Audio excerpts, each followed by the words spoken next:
오늘이 8월 12일이지요.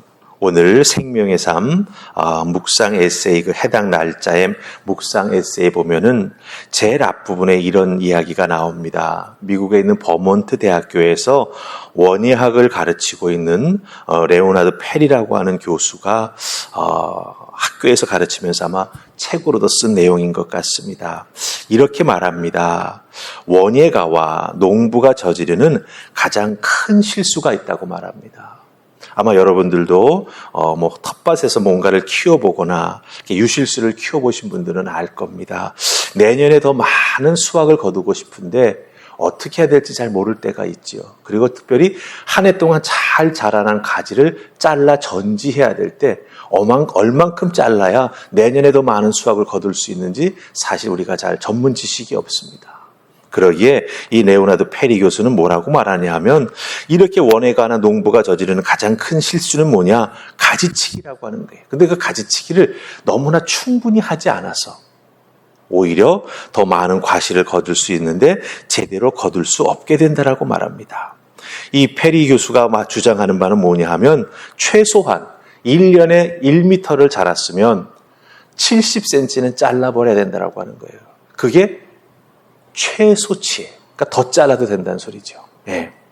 그래야 내년에 더 많은 수확을 거둘 수 있다라고 하는 것입니다. 그러면서 그 인용한 부분 제일 마지막에 보면 뭐라고 말하냐면 가지치기는 부정적이고 고통스러운 과정을 수반한다. 이렇게 말하고 있습니다. 이게 무슨 뜻일까요?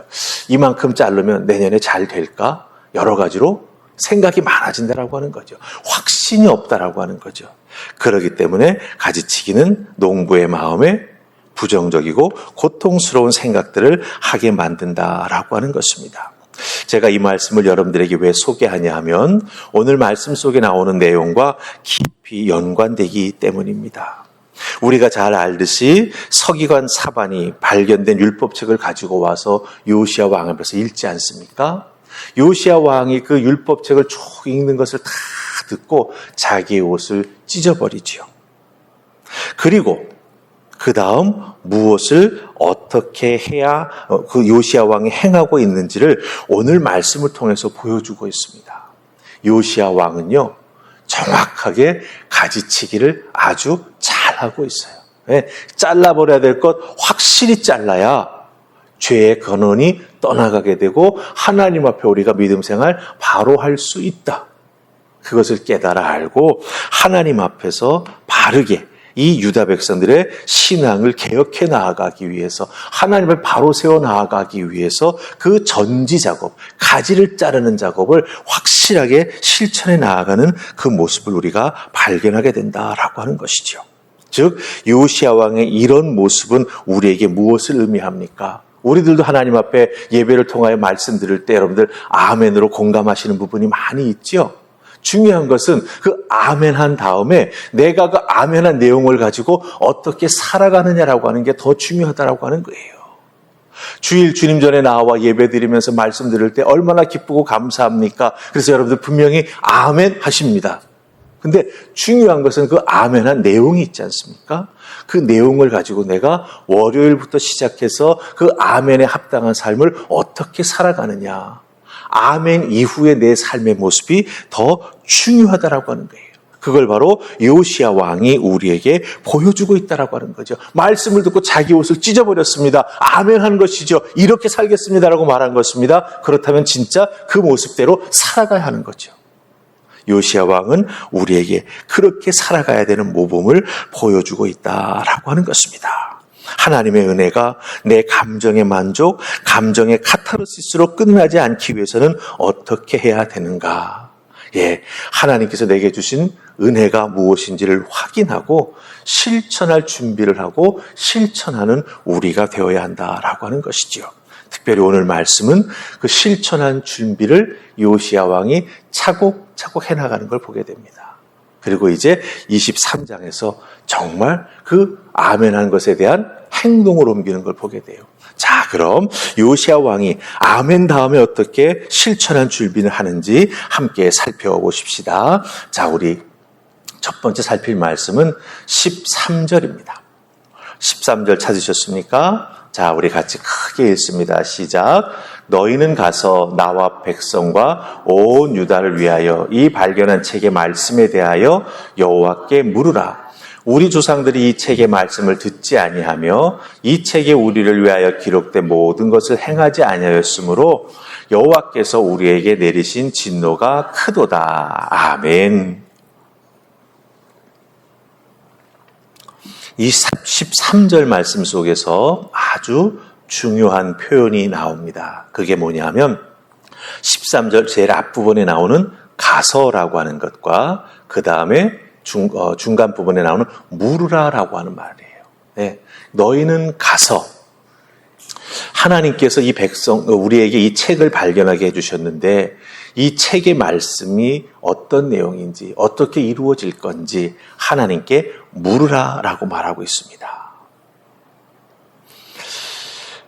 가서 물으라 말하고 있습니다.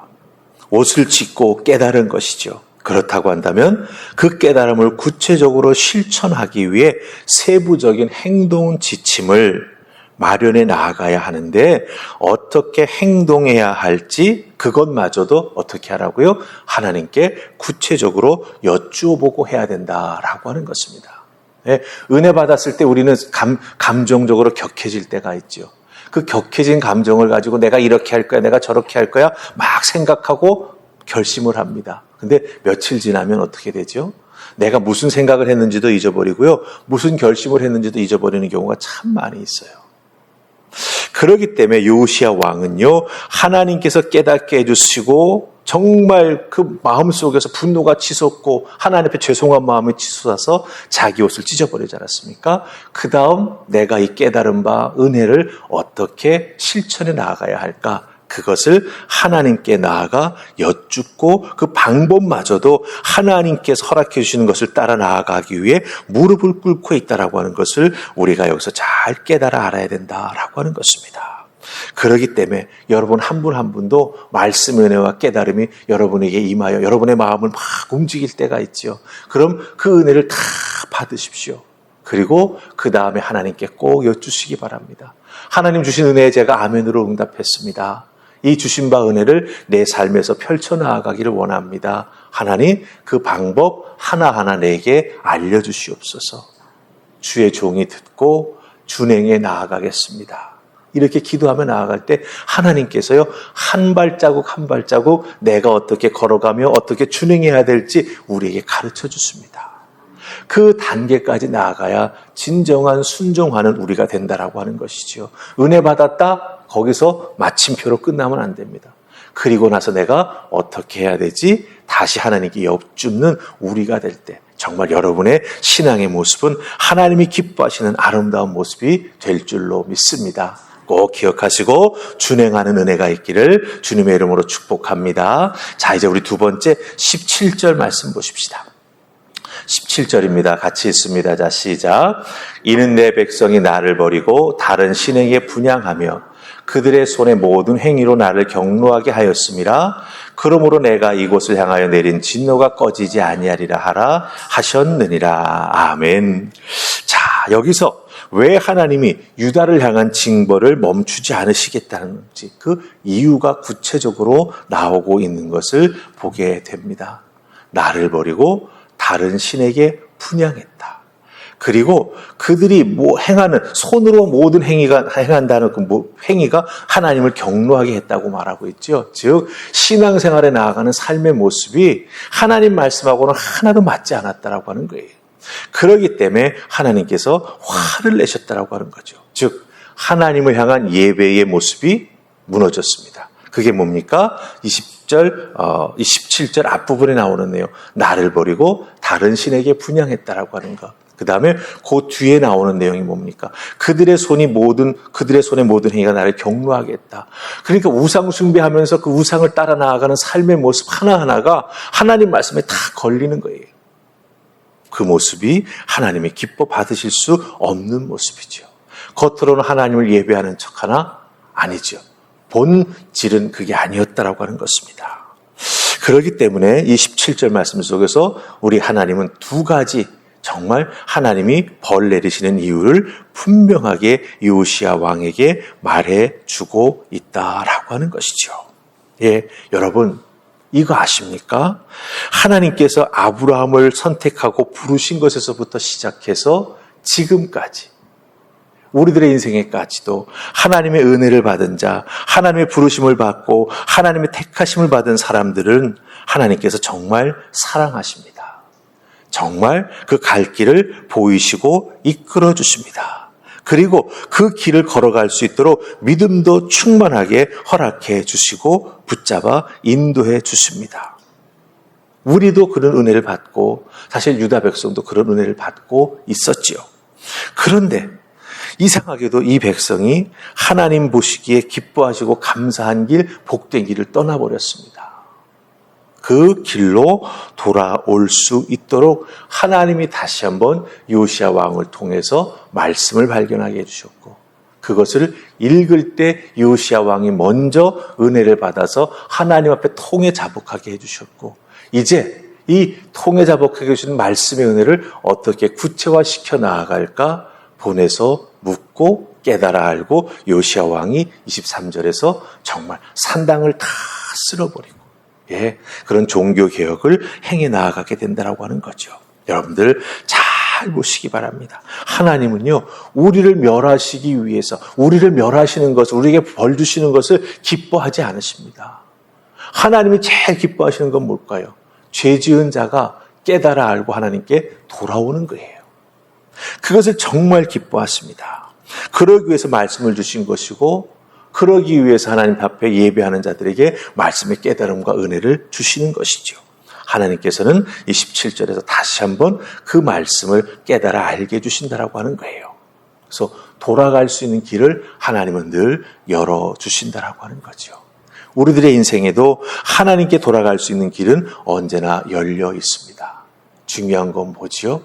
하나님께서 은혜를 주셨을 때 내가 즐기던 세상의 희락, 세상의 즐거움, 세상의 쾌락은 딱 끊고 하나님 앞에 뒤돌아서서 은혜의 길로 나아가는 것입니다.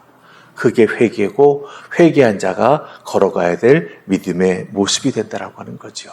여러분 어떻게 하시겠습니까? 세상이 주는 달달한 맛도 사실은 우리에게 매력적이긴 합니다.